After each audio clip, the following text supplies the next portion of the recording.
नमस्कार, महीना के वीकेंड स्पेशल शो कंपनी नामा में आपका बहुत बहुत स्वागत है। मैं हूं संदीप ग्रोवर। कंपनी नामा एक ऐसा शो है जिसमें हम आपको बीते कारोबारी हफ्ते यानी सोमवार से शुक्रवार की कॉर्पोरेट और स्टार्टअप जगत की बड़ी खबरों के बारे में बताते हैं। साथ ही ऐसी खबरों पर भी फोकस करते हैं जिनमें कोई ना कोई विवाद जुड़ा हुआ है। हमारा खास सेगमेंट है ऑन द रडार, इसके जरिए हम आपको ये खबरें बताते हैं। तो फिर देरी किस बात की, चलिए जल्दी से शुरू करते हैं इस हफ्ते की खबरों का सफर। पहले बात कर लेते हैं कॉर्पोरेट से जुड़ी हुई इस हफ्ते की तमाम बड़ी सुर्खियों की। पहला नाम है एशियन पेंट्स का। एशियन पेंट्स ने फिर से कीमतें बढ़ाने की घोषणा की है। 5 मई से कीमतें बढ़ाने का जो दूसरा फेज है वो कंपनी की ओर से लॉन्च कर दिया जाएगा। कंपनी ने 3 से 5% तक कीमतें बढ़ाने की घोषणा की है। क्रूड में उछाल से कच्चे माल की कीमतें बढ़ी हैं। क्रूड डेरिवेटिव्स का इस कंपनी की जो इनपुट कॉस्ट है यानी कि जो लागत है उसमें करीब 35 से 40% के आसपास का कंट्रीब्यूशन रहता है। ये पहली बार नहीं हो रहा है जब कंपनी ने कीमतें बढ़ाई हैं। इससे पहले मार्च में भी 2 फेजेस में 6 से 8% तक कंपनी ने दाम बढ़ाने की घोषणा की थी। 20 अप्रैल को जब ये खबर आई तो क्रूड में उछाल के बावजूद शेयर 2523 रुपये 80 पैसे तक उछला था और करीब 2.25% की मजबूती के साथ 2516 रुपये 80 पैसे के स्तर पर जाकर कारोबार की क्लोजिंग देखने को मिली। अगला नाम है भारत वायर रोपसा, जिसमें एक नए निवेशक की एंट्री हुई है और ये है लॉयड्स ग्रुप। लॉयड्स ग्रुप ने पिछले शुक्रवार यानी कि 17 अप्रैल को करीब 5% हिस्सा इस कंपनी में खरीदा है। 2 ग्रुप एंटिटीज हैं जिसमें लॉयड्स एंटरप्राइजेस, इसने बीएसई पर इस कंपनी के 5 लाख शेयर खरीदे हैं 215 रुपये के भाव पर।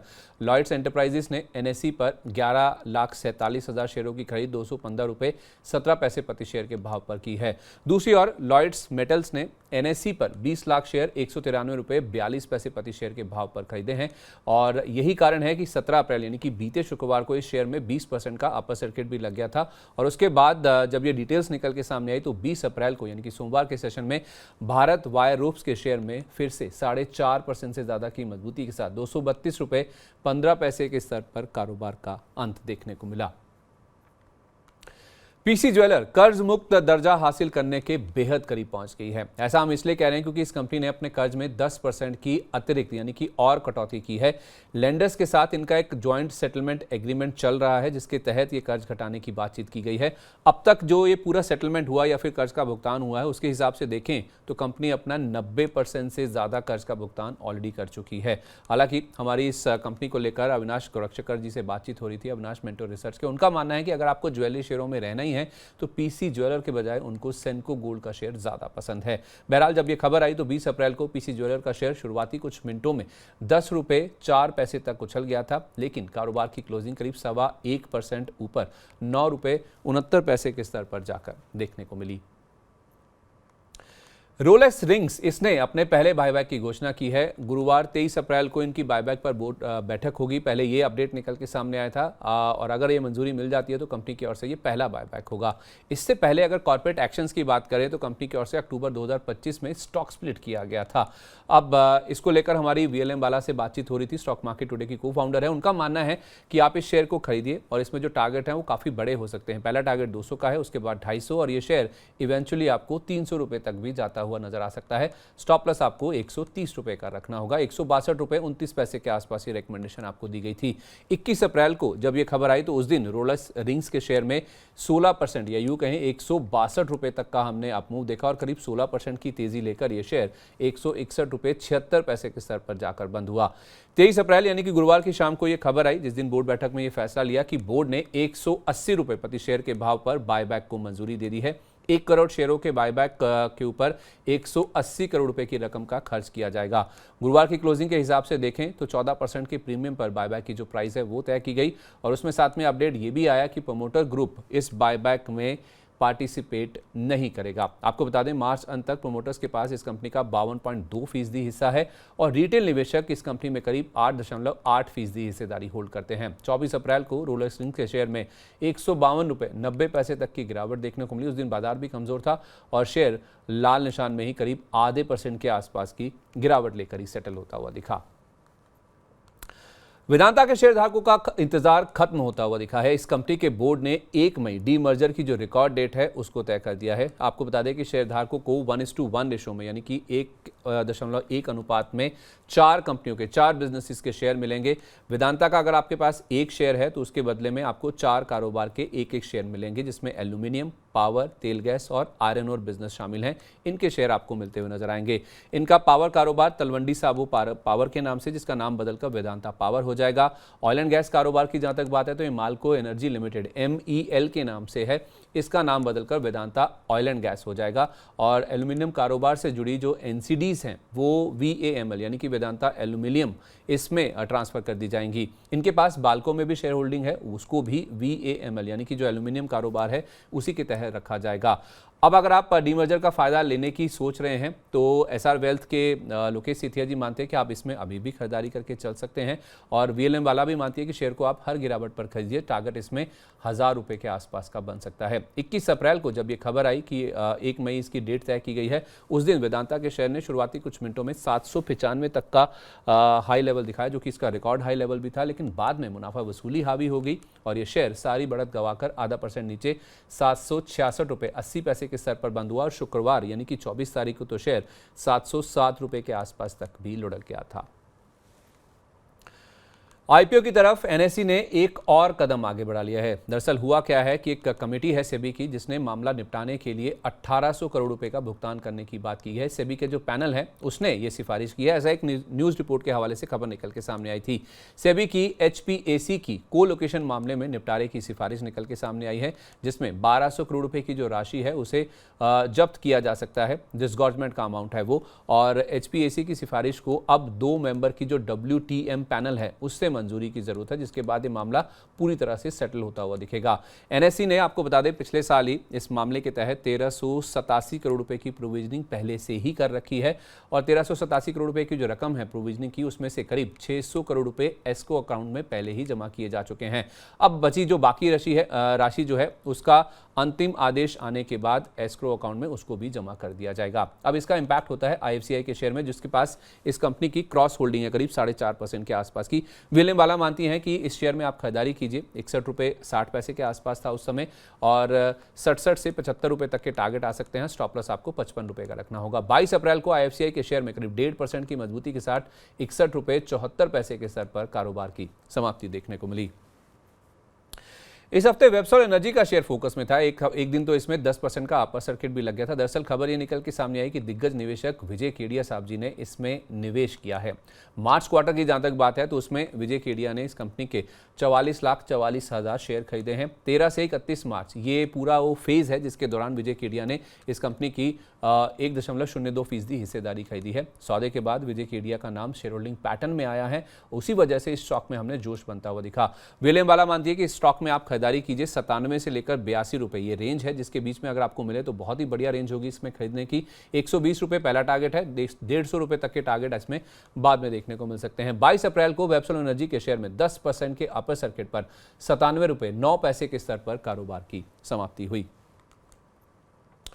अदानी ग्रुप ने जेपी एसोसिएट्स मामले में COC को सपोर्ट किया है और इसका इंपैक्ट हमने जेपी पावर के स्टॉक पर बनता हुआ दिखा। दरअसल हुआ यह है कि अदानी ग्रुप की ओर से COC यानी कि जो कमिटी ऑफ क्रेडिटर्स है, जेपी एसोसिएट्स का जो रेजोल्यूशन प्रोसेस चल रहा है उसके मामले में, उसके फैसले को सपोर्ट किया गया है अदानी ग्रुप की ओर से, जिस वजह से हमने जेपी पावर के स्टॉक में उत्साह बनता हुआ दिखा। अब हुआ यह है कि अदानी ग्रुप ने वेदांता की जो संशोधित बोली है उसके ऊपर जो विचार करने की बातचीत है उसका विरोध किया है, जैसा COC की ओर से भी निकल के सामने आया था। COC की अदानी ग्रुप की बोली को मंजूरी के बाद ये जो रिवाइज है या फिर जो रिवीजन है वो दरअसल वेदांता की ओर से किया गया था, और डेडलाइन के बाद संशोधित बोली की मंजूरी से गलत संकेत जाएगा, ऐसा अदानी ग्रुप की ओर से कहा गया है। दरअसल जेपी एसोसिएट्स की दिवालिया प्रक्रिया की रेजोल्यूशन से जुड़ा हुआ यह मामला है, जिसमें अदानी ग्रुप के एक प्रतिनिधि ने कहा कि ये जो पूरी प्रक्रिया है जेपी एसोसिएट्स के जो रेजोल्यूशन प्रोसेस है ये पूरी तरह से फेयर थी, पारदर्शी थी, यानी कि ट्रांसपेरेंट थी, और IBC की ओर से जो तय समय सीमा थी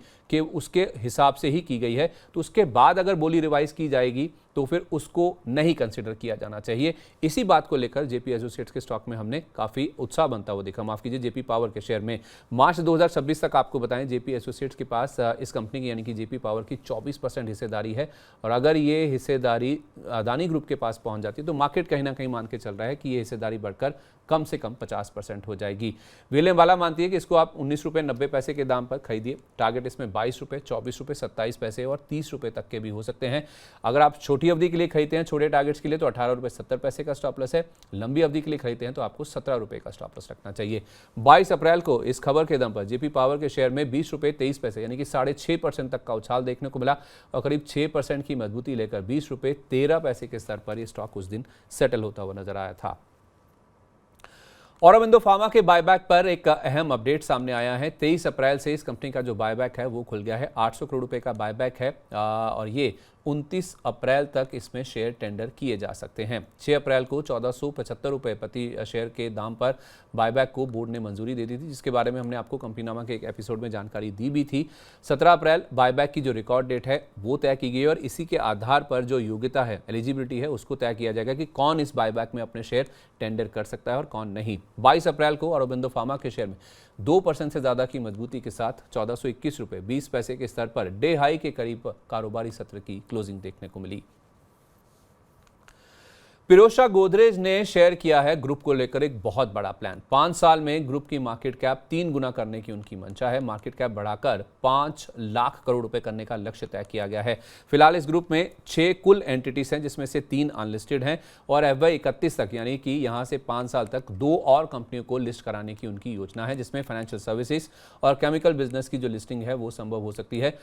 उसके साथ साथ उन्होंने ये भी कहा कि ग्रुप लेवल पर सेल्स 15% और EPS 20% CAGR की ग्रोथ से बढ़ाने का उनका लक्ष्य है। आपको बता दें कि पिरोशा गोदरेज अगस्त में इस पूरे ग्रुप की कमान संभालते हुए नजर आएंगे। उन ग्रुप के चेयरमैन के रूप में अपना पदभार संभालेंगे।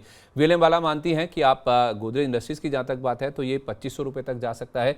₹740 का स्टॉप लॉस लगा के इसको लंबी अवधि के लिए आप होल्ड कीजिए। और दूसरी ग्रुप एंटिटी है गोदरेज प्रॉपर्टीज। इसको अगर आप खरीदते हैं, इस स्टॉक में भी 25 से 70% तक की अपसाइड देखने को मिल सकती है। ₹1805.90 के दाम पर हमारी उनके साथ बातचीत हुई थी। 23 अप्रैल को जब ये खबर आई तो गोदरेज इंडस्ट्रीज के शेयर में ₹1043.40 यानी कि 11% तक का उछाल हमने देखा और 5.5% से ज्यादा की मजबूती लेकर ये स्टॉक ₹996 के स्तर पर जाकर सेटल होता हुआ दिखा। जर्मनी के अलायंस ग्रुप के साथ जियो फाइनेंशियल सर्विसेज ने हाथ मिलाया है। दरअसल अलायंस ग्रुप के साथ इस कंपनी ने 50-50 जॉइंट वेंचर किया है। जुलाई 2025 में एक एग्रीमेंट हुआ था, एक शुरुआती एग्रीमेंट हुआ था, जिसके आधार पर ही ये जो जेवी है वो किया गया है। अलायंस जियो री इंश्योरेंस के नाम से ये जेवी बनाया गया है और भारत में ये जो जेवी है वो री इंश्योरेंस सेवाएं देने के लिए बनाया गया है और उसके साथ साथ हेल्थ और जनरल इंश्योरेंस सेवाएं देने का भी ये जॉइंट वेंचर कामकाज करेगा। विलियम वाला मानती हैं कि आप इस स्टॉक में खरीदारी कीजिए। ₹250 के आसपास ये शेयर था, ₹350, ₹400 और इवेंचुअली ये लॉन्ग टर्म का अगर आप व्यू लेके चलते हैं 2 से 3 साल का, तो इस स्टॉक आपको ₹600 तक भी जाता हुआ दिख सकता है। ₹190 के नीचे चले जाए तो आप इस स्टॉक से निकल जाइए, ये आपका स्टॉप लॉस का लेवल होगा। 23 अप्रैल को जियो फाइनेंशियल के शेयर में 5% से ज्यादा का इंटरडे उछाल रहा और करीब 4.25% ऊपर ₹248.66 पर कारोबार का अंत देखने को मिला। बलरामपुर चीनी के बोर्ड से शेयर जारी करने को मंजूरी मिल गई है। प्रेफरेंशियल आधार पर ये शेयर जारी किए जाएंगे, जिसको बोर्ड ने मंजूरी दे दी है। प्रोमोटर्स और नॉन प्रोमोटर्स और उसके साथ साथ इंस्टीट्यूशनल इन्वेस्टर्स को भी ये शेयर जारी किए जाएंगे। ₹483 प्रति शेयर के दाम पर 93,15,000 शेयर जारी किए जाएंगे, जिसके जरिए ये कंपनी ₹450 करोड़ की रकम जुटाएगी। साथ ही साथ एनसीडीज के जरिए ₹200 करोड़ जुटाने को भी बोर्ड ने मंजूरी दे दी है और इनका जो बायो प्लास्टिक प्रोजेक्ट है उसका केपेक्स ₹230 करोड़ कंपनी की ओर से बढ़ाया गया है। ये PLA प्रोजेक्ट के नाम से फेमस है, जिस पर खर्च 2850 करोड़ रुपए से बढ़ाकर 3080 करोड़ रुपए कंपनी की ओर से कर दिया गया है। 23 अप्रैल को बलरामपुर चीनी के शेयर में कारोबार के आखिरी घंटे में दबाव रहा और डे लो के आसपास करीब 1/4% नीचे ₹540.30 के स्तर पर यह स्टॉक सेटल होता हुआ दिखा। डीमर्जर को मंजूरी के बाद इस हफ्ते लक्स इंडस्ट्रीज का शेयर फिसलता हुआ दिखा। बोर्ड बैठक में इस कंपनी के डीमर्जर को हरी झंडी दिखा दी गई है। पहले हुआ क्या कि इनका जो प्रमोटर ग्रुप है टोडी फैमिली और प्रमोटर में एक FSA यानी कि फैमिली सेटलमेंट एग्रीमेंट हुआ और इस FSA होने के बाद बोर्ड की ओर से डीमर्जर को सैद्धांतिक यानी कि इन प्रिंसिपल अप्रूवल दे दिया गया है। ये 3 तरफा स्प्लिट है, जिसको ये इन प्रिंसिपल अप्रूवल दिया गया है बोर्ड की ओर से। इनफैक्ट 22 नवंबर 2023 को ही इस कंपनी का जो टोटल कारोबार है, कुल कारोबार है, उसको 3 सेगमेंट में बांटने की जो मंजूरी है है वो पहले ही मिल चुकी थी, वर्टिकल ए, वर्टिकल बी और वर्टिकल सी। वर्टिकल बी ये लक्स इंडस्ट्रीज ही रहेगा, वर्टिकल ए और वर्टिकल सी का डीमर्जर किया जाएगा और इन दोनों कंपनियों को अलग से लिस्ट भी कराया जाएगा। विलियम मानती है कि 1300 से 1400 की रेंज में आप दोबारा चाहें तो स्टॉक को खरीद सकते हैं नीचे के लेवल्स पर, और इसमें टारगेट इवेंचुअली लंबी अवधि में 1800 और उसके बाद 2500 रुपए तक के भी हो सकते हैं। 24 अप्रैल को शेयर में 7.5% या यूं कहें 1616 रुपए तक की गिरावट रही और करीब 5.5% की गिरावट लेकर ये शेयर 1654 रुपए 10 पैसे के स्तर पर जाकर सेटल होता हुआ दिखा। एमओयू साइन करने के बाद अतुल ऑटो के शेयर में इस हफ्ते एक्शन देखने को मिला। कंपनी ने 490.5 करोड़ का एमओयू साइन किया है। 15,000 इलेक्ट्रिक 3 व्हीलर सप्लाई करने के लिए ये करार किया गया है एक्सपोनेंट एनर्जी के साथ। एक्सपोनेंट एनर्जी के जो बैटरी सिस्टम है और जो पावर ट्रेन है उसी के ऊपर ये 3 व्हीलर बनाए जाएंगे, यानी कि इनकी मैन्युफैक्चरिंग की जाएगी और अगले 3 साल में ये कॉन्ट्रैक्ट पूरा किया जाएगा कंपनी की ओर से। 24 अप्रैल को ये खबर आई थी, उस दिन शेयर में 10.6% या यूँ कहें 523 रुपये 80 पैसे तक का उछाल देखने को मिला। वहीं शेयर करीब 5.5% ऊपर 498 रुपये 65 पैसे के स्तर पर जाकर सेटल होता हुआ दिखा। चलिए बात करते हैं प्राइमरी मार्केट की। इस हफ्ते शेयर बाजार में एक नई कंपनी ने दस्तक दी और नई तरह की कंपनी ने दस्तक दी। इनफैक्ट ये रीट से जुड़ी हुई कंपनी है, property share investment trust REIT इसका नाम है, जिसे हम प्रॉप शेयर सिलेस्टिया के नाम से भी जानते हैं। इसकी लिस्टिंग खराब रही। खराब मैं इसलिए कह रहा हूँ क्योंकि ये बीएसई पर लिस्ट हुआ, 9,99,900 रुपये 1 पैसे के भाव पर इसकी लिस्टिंग हुई, यानी कि इशू प्राइस से करीब 4.5% का डिस्काउंट था। 10.5 लाख रुपए प्रति शेयर का इसका इशू प्राइस था और आईपीओ के जरिए इस कंपनी ने 245 करोड़ रुपए के आसपास की रकम जुटाई है। फ्रेश इशू से कंपनी को 245 करोड़ रुपए मिले हैं। फ्रेश इशू के जरिए इस कंपनी ने 2,330 शेयर जारी किए हैं, जिसमें केवल क्यूआईबी और एचएनआई का पोर्शन था। क्यूआईबी का पोर्शन केवल 0.17 टाइम्स सब्सक्राइब हुआ था, लेकिन जो एचएनआई का पोर्शन है उसमें 5 गुना के आसपास की बोलियां मिली थी और कुल मिला के ये पूरा इशू 1.5 गुना के आसपास सब्सक्राइब हुआ था। इसमें ओएफएस से मौजूदा निवेशकों को कोई रकम नहीं मिली है। 24 अप्रैल को जब ये लिस्टिंग हुई, यानी कि शुक्रवार के दिन, तो उसके बाद इंट्राडे में ये शेयर 9,99,900 रुपये 1 पैसे का इसने लोच हुआ था। 10,39,999 रुपये का इसने हाई भी हुआ और इशू प्राइस से करीब 1.5% नीचे 10,35,000 के स्तर पर इसके शेयर की क्लोजिंग हमने बनती हुई देखी।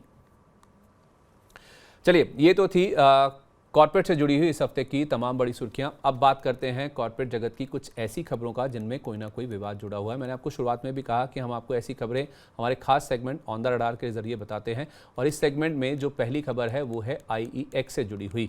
मार्केट कपलिंग नियमों पर सीईआरसी ने नया प्रस्ताव रखा है, जिससे आईईएक्स का शेयर इस हफ्ते गिरता हुआ नजर आया है। सीईआरसी यानी कि सेंट्रल इलेक्ट्रिसिटी रेगुलेटरी कमीशन, ये पावर सेक्टर का रेगुलेटर है और इसने पावर मार्केट नियमों पर ड्राफ्ट नोटिफिकेशन जारी किया है। ड्राफ्ट नोटिफिकेशन में जो मार्केट कपलिंग है उसको लेकर भी जो सुझाव है वो रेगुलेटर की ओर से मांगे गए हैं। इनफैक्ट पिछले साल भी सीईआरसी ने ड्राफ्ट नोटिफिकेशन जारी कर सुझाव मांगे थे और उस समय जनवरी 2026 से मार्केट कपलिंग लागू करने का सीईआरसी का प्लान था। वो किसी वजह से लागू नहीं हो पाया, लेकिन हाँ, मार्केट कपलिंग से इस कंपनी की जहाँ तक बात है, आईईएक्स यानी कि एक्सचेंज की जो दबदबे की स्थिति है, जो डोमिनेंस है, उसके ऊपर जरूर इंपैक्ट देखने को मिलेगा, क्योंकि एक यूनिवर्सल प्राइसिंग की बात की गई है सीईआरसी की ओर से।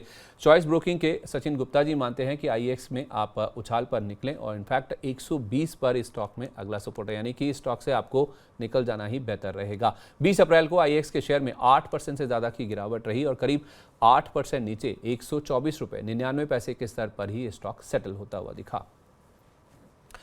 टाटा ग्रुप की मुश्किलें खत्म होने का नाम नहीं ले रही हैं। अब ये एक नई खबर आई है कि सर रतन टाटा ट्रस्ट को एक नया कानूनी नोटिस भेजा गया है और टाटा सन्स को कंट्रोल करने वाले मुख्य ट्रस्टों में से ये एक है जिस ट्रस्ट की हम बातचीत कर रहे हैं। इस नोटिस में ट्रस्ट के बोर्ड के गठन को लेकर नई चिंताएं जताई गई हैं। महाराष्ट्र पब्लिक ट्रस्ट एक्ट के उल्लंघन की चिंता को फिर से इस नोटिस में दोहराया गया है और इस नोटिस में कहा गया है कि ट्रस्ट में फिलहाल 6 में से जो 3 ट्रस्टीज हैं वो जीवन भर के लिए, यानी कि हमेशा के लिए इस ट्रस्ट में काम कर रहे हैं।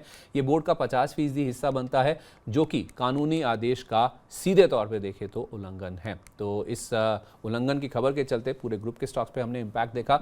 इसको लेकर हमारी अविनाश गोरक्षकर जी से बातचीत हो रही थी। वो कह रहे थे कि टाटा ग्रुप में उनको 3 या 4 कंपनियां पसंद है, जिसमें नैल्को, टीसीएस और सीवी यानी कि टाटा मोटर्स कमर्शियल व्हीकल पसंद है।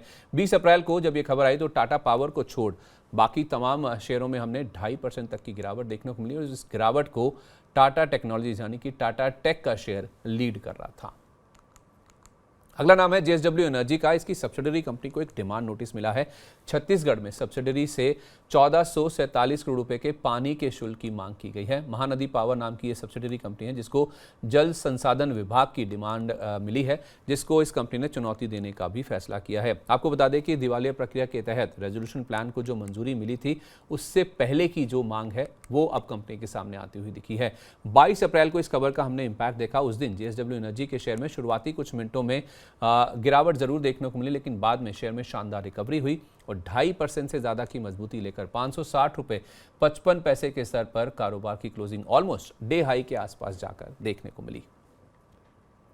तो आज के एपिसोड में बस इतना ही। खबरों के सिलसिले को हम यहीं पर विराम देते हैं, पर अगले शनिवार को आपसे फिर मुलाकात होगी इसी समय नई खबरों के साथ। तब तक आप जुड़े रहिए मनी 9 के साथ। और विदा लेने से पहले एक ज़रूरी बात, अगर आपको हमारा इस हफ्ते का शो अच्छा लगा है तो नीचे कमेंट बॉक्स में अपनी राय हमारे साथ ज़रूर शेयर करें। अपने दोस्तों को, सहयोगियों को, रिश्तेदारों को भी इस वीडियो का लिंक ज़रूर शेयर करें। एक और अहम बात, मनी 9 आपके लिए लेकर आया है मनी 9 प्राइम मेंबरशिप, जिसमें हमारे एक्सक्लूसिव कंटेंट को देखने के लिए अपनी स्टॉक्स और म्यूचुअल फंड पोर्टफोलियो से जुड़ी हुई जितनी भी उलझने हैं उनका जवाब पाने के लिए आप सब्सक्राइब कीजिए हमारे प्राइम प्लान्स को। ज्वाइन बटन दिखेगा आपको, हमारी किसी भी एक वीडियो पर जब आप पाएंगे उसके बाद आपको ये 3 विकल्प दिखेंगे। इनमें से आप अपना प्लान चुन लीजिए। पेमेंट करने के बाद आप हमारे प्राइम मेंबर बन जाएंगे और हम प्राथमिकता के साथ, प्रतिबद्धता के साथ आपके सारे सवालों का जवाब देंगे। तो इसी के साथ आज के एपिसोड में बस इतना ही। नमस्कार, मैं आपसे विदा ले रहा हूँ। Happy weekend.